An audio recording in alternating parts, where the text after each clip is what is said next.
Hey,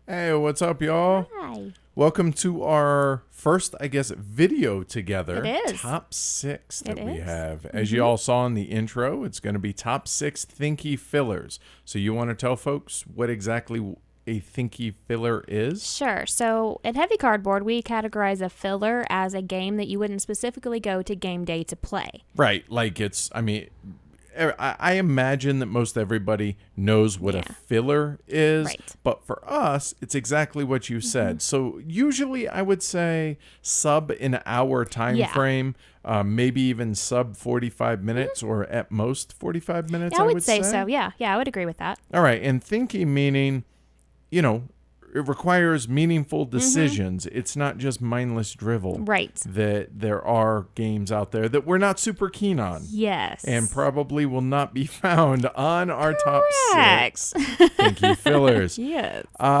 So yeah, let's not waste any time. Let's just roll right into it. So ladies first, All right. please. So my number 6 is North American Railways by Peter Sylvester, published by Spielworks.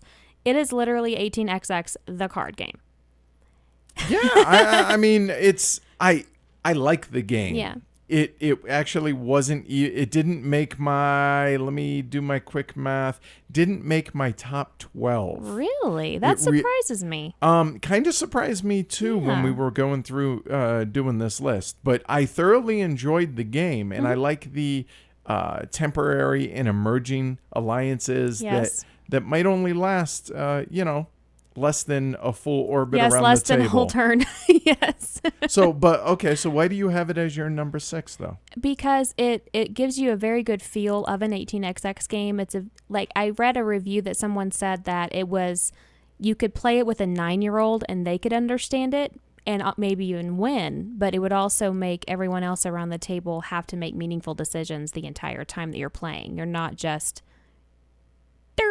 the whole time. That makes a lot of sense, actually. That kind of is the epitome of Thinky Filler, exactly right? For us, so right. Yeah. All right. Very cool. So your number 6, North American Railways by Peter Sylvester and published by Spielworks. All right. So my number, and by the way, you're not going to hear a whole lot of crossover on this list, which actually really, really surprised me.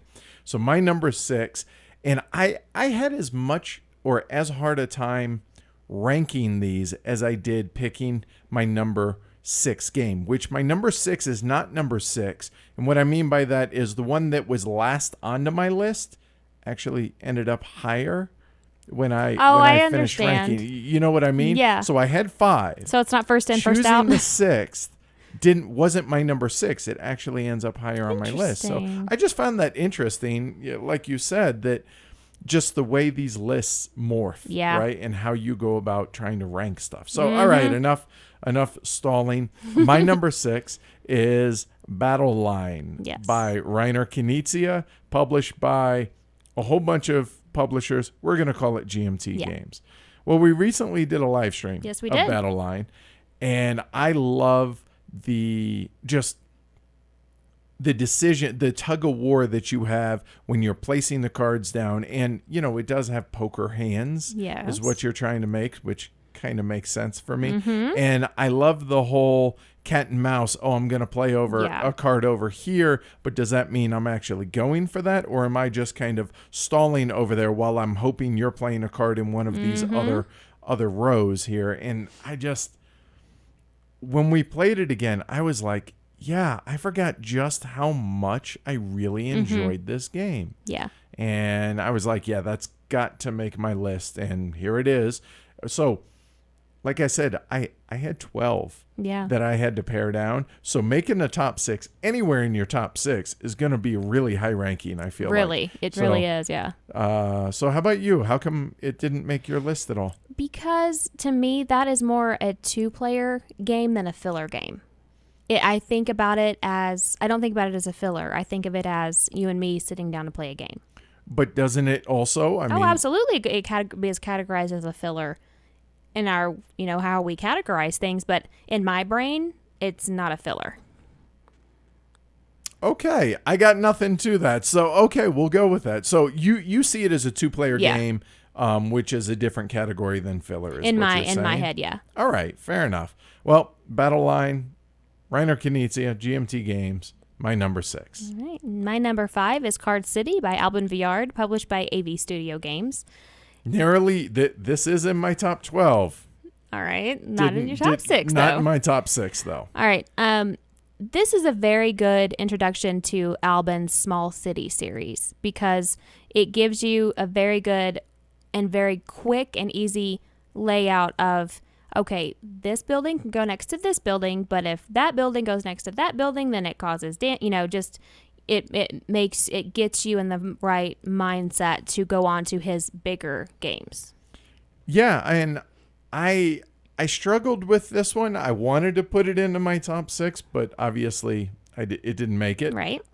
It's a game that you and I enjoy playing 2-player. Mm-hmm. It's one that we enjoy playing 3 and 4-player, honestly. And it has that whole adjacency aspect that you were talking about that I really enjoy, as well as it does warm you up for his bigger, I guess, mayoral or city development games, maybe. Yeah. Just really good. We still have not played Card City XL. We have not. And plus, that's not officially published yet, so that wasn't included in the running anyway. But yeah, it's a game I enjoy, just it didn't make my top 6. And good game, though. Yes, good, and that's just very fun. enjoyable. Yeah, it is. Card City by Alban Viard, published by AV Studio Games. My number 5 really surprised me that is not on your list, and that is Atten or Aton, designed by Thorsten Gimler and published by Queen Games. So this is a game that probably takes no more than 10, maybe 15 minutes to play, and more often than not, we're playing a best of 3 series whenever we do play this. I remember when I first played Atten, I was like, wait, that's it? There doesn't seem to be a whole lot here. And then as I played it more, light bulbs started going off, and I was like, oh, that's clever. Yeah. And I love the scoring mechanic to where you've actually beaten me this way, to where you're like, oh, look over here while I fill up this entire temple. Everything is right there in front of you, and it's just... It's easy to overlook things. Exactly. It's easy to be able to get lost in your own head and not see what literally is right in front of you. And that's a you problem, not a game problem. Right. And I really, really love just the card. You get dealt 4 cards, play 1 to each cartouche. It's not a hard game. No.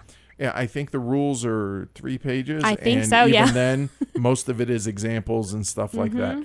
So real low on rules, high on strategy, and it's one that, I don't know, I've probably played, including the best 2 out of 3s, I would say probably well over 30 games of this, and it's one I just have not tired of. Nice. So how about you? I enjoy the game. In fact, we did a playthrough of it together a long time ago. Yeah, when the studio was downstairs. Yeah, when we were still in the basement. Yeah. I like it, but it's not a top 6 filler for me. It really isn't. I mean, I wonder if maybe I've played it too much. Oh, really? Yeah, I think I was going to say, even though it allows you to be as clever as you can be in plain sight, still not top 6 material for you. No, maybe top 10, but not top 6. All right, cool. So that's Atten by Thorsten Gimler, published by Queen Games. My number 4 game is Trick of the Rails by Hisashi Hayashi and published by Terra Nova Games. This is the one that I struggled with that I somehow misses my list. Wow. How good is my list if Trick of the Rails doesn't make it, Very good. Actually, what I wrote about Trick of the Rails is that being married to such a good trick taker, it's a hard game to win. I don't think I won it against you, and the playthrough that we did, if you have any questions, literally any questions about how to properly play a trick-taking game, watch this man play that trick-taking game and then explain what he's doing. I thought I did a pretty good job of explaining that. You did. I thoroughly loved this game. I really, truly love this game. The reason it didn't make my list, so I guess technically this is number 7 although on a given day you could put it in my top 6. Yeah. The reason it didn't is because there is another trick-taking game higher on my list, and the game it was fighting with was completely unique to this list, and I was like, That makes sense. And the other aspect is with Trick of the Rails, even as good of a trick-taking player as I am, you can get completely hosed by a poor deal. If you just get a bad hand of cards, you're just not going to win. And that was my one little ding that I had on this. And so that was ultimately the deciding factor, more so than, I didn't want to have 2 trick-taking games on my list or anything like that. It was more or less that. But man, do I love this game. I really, really do. Yeah, it is. That's a good game. That's Trick of the Rails by Hisashi Hayashi and published by Terra Nova Games. My number 4 is the one crossover that we have, and that is going to be coming up real soon over on Amanda's list. All right. My number 3 is Arboretum by Dan Kasser. Yeah, I think so. And published by Z-Man and a whole bunch of other people. Yeah, so this is the one that Trick of the Rails lost out to. Gotcha. That's fair. Yeah. So go ahead. It's on your it's higher on your list. Okay. It's my number 4, your number 3. Arboretum is, as Edward likes to tell the story of whenever you played it at a local convention, you weren't even done with the game yet before you had already ordered it. Yep. And it took me a little bit to understand how exactly to play it, because I don't know if it's got just enough spatial in it to where it completely messes me up. But you arrange your trees in a grid, making your arboretum, and you keep different types, you keep the same types of trees together and do them in runs. If possible, or at least in runs. Yeah. Even if not the same tree, right? And there's a special way you can only score at the end of the game if you still have cards in your hand of that type of tree. And it takes a lot of thinking and a lot of strategy, because you're not only playing your game, but you're playing everybody else's game at the table, because you're discarding cards, and you want to try to make sure that the cards. Seymour. You want to try to make sure that the cards you're discarding don't help anybody else. And good luck with that. Oh my gosh, it's so hard. And I think that's actually the hardest decision in the entire game. Because again, not a hard game. Draw 2 cards, play a card to your arboretum, play a card out to the discard. I think the hardest decision in this game is what to discard. Do I keep it in my hand to then be able to either score at the end, because or foil someone else, or thwart someone from being able to score that particular type of tree? Miserable, agonizing decisions, which are the best kind in our opinion. Absolutely. And man, do I just and the artwork is absolutely beautiful in this game. The only bummer about it, kind of hard to get nowadays. Sorry about that, y'all. It's a little expensive. Yep. But that's not gonna, eliminate it from our list for any reason whatsoever. No, absolutely not. So Arboretum. Yeah. Beautiful, fantastic decisions and beautiful artwork. Yep. Well done on that one. Absolutely. Arboretum by Dan Kasser and published by Z-Man. My number 13, I actually had to get not the okay, but I wanted to make sure that it was still qualified as filler for us. And I asked Amanda, so what is, it's our baseline rule, right? And you were like, yeah. Okay, then I feel like I can include it here. And that's 13 Days, designed by Oscar Granalud and Daniel Peterson, published by Jolly Roger Games and Ultra Pro, and I think 1 or 2 other publishers. So, Twilight Struggle, the filler game. Yup. That's kind of how we qualified it when we did our trailer review of it, did we not? Yeah. And when we did our live stream of this fantastic 2-player card-driven war game. Yeah. I don't want to cross into that. No. But it really does boil down the essence of Twilight Struggle into a 30 to 45 minute game. It really does. And I don't think I've ever won it. Oh, yeah, wait, you did. I won it on the stream. Yeah, that was the only time I've won. Yep. I've blown the world up. I've gone to nuclear annihilation. Every other time. Every other game. Because when you're playing cards, you have those 3 tracks that you cannot get to a certain point, whether it's political, military, or the world issues. And you have to push the envelope. But if you push too far, kaboom, you lose the game.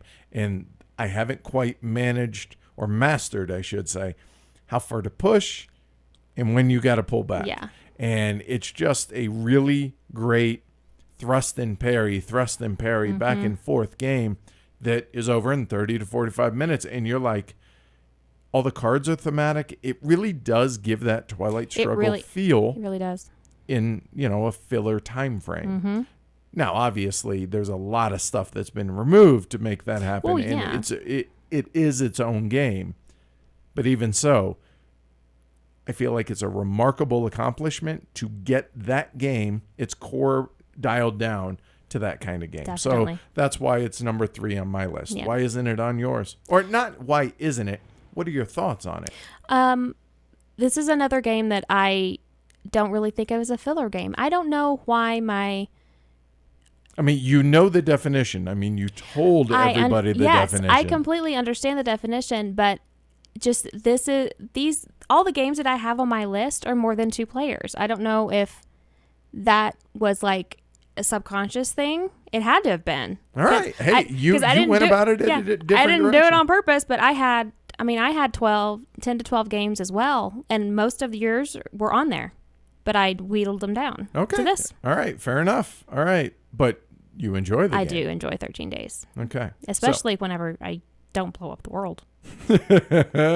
13 Days, designed by Oscar Granilou, Daniel Peterson, published Jolly Roger Games, Ultra Pro.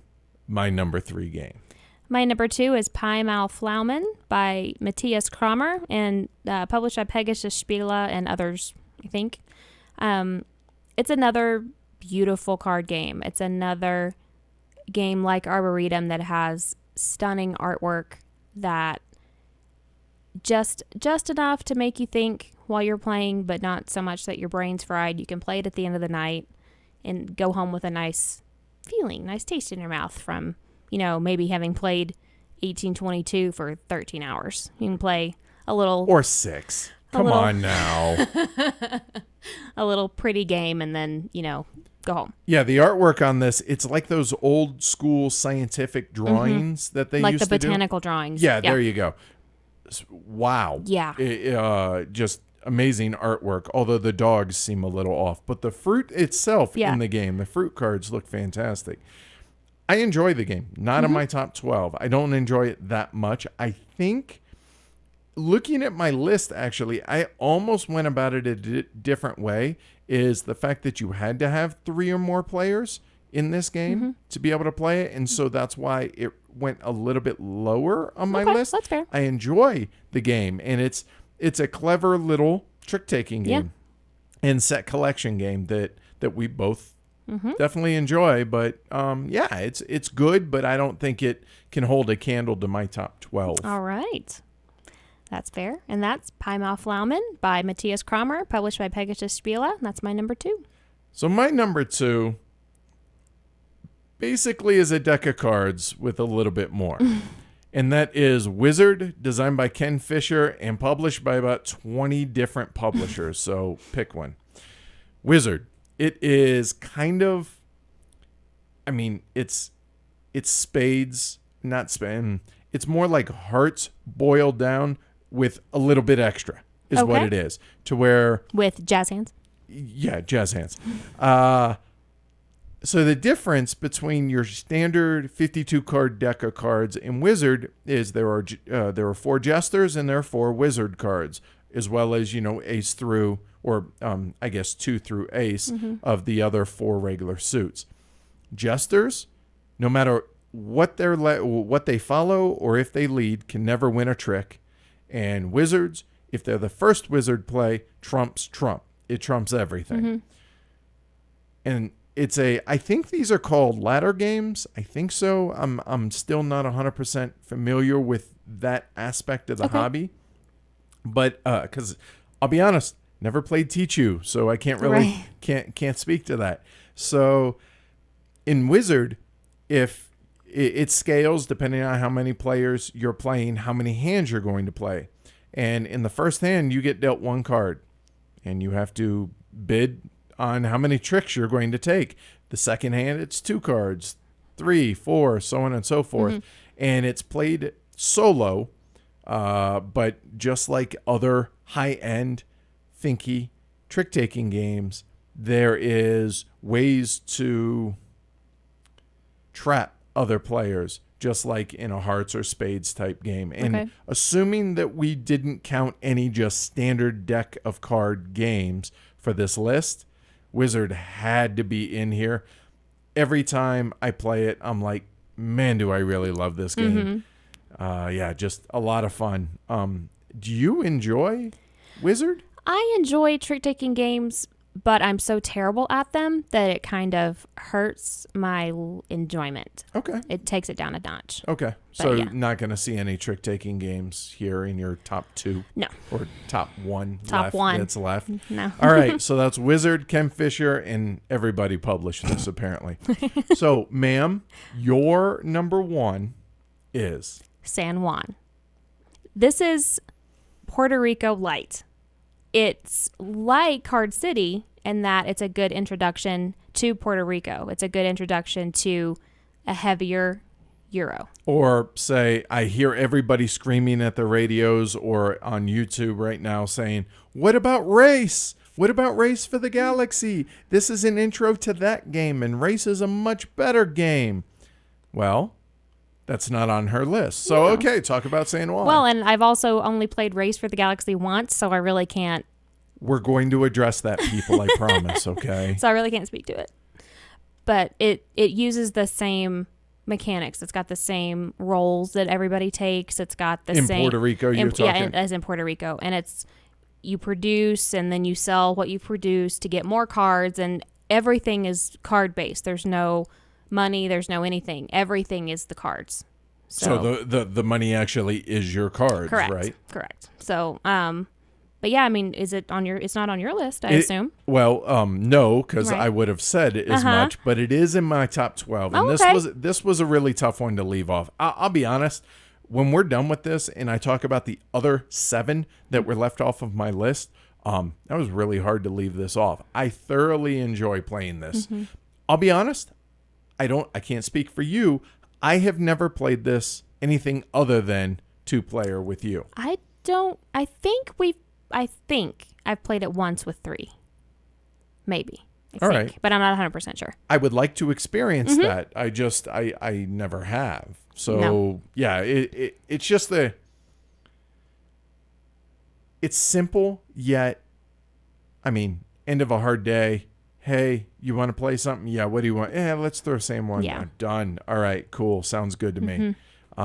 Really enjoyable game. Yep, and we've actually done that quite often. Yeah, we have. So that's my number 1, San Juan by Andreas Seyfarth and published by Ilea and a whole bunch of other people. So my number 1 Thinky Filler game. So before I get to that, not really prefacing, but I got accused of this being a filler. Oh my. Back when Tony and I did our very first top 50. I argued against him, but if we're going to hold true to what we say a filler is, okay, fine, Tony, you were right. This is technically a heavy cardboard definition filler. And that is The Climbers by Holger Lanz, published originally by Chili Spiel, and, well, now it's coming back out by Capstone Games, or I guess you could say Simply Complex, their other line. So The Climbers. This is the one game that I truly believe in my heart of hearts that I don't care what level of gamer you are. And I don't mean level as in aptitude. I mean whether you're the most casual of gamers or you're the most hardened, hardcore, you know, all you play. Okay, maybe not if all you play is ASL, but you get the idea.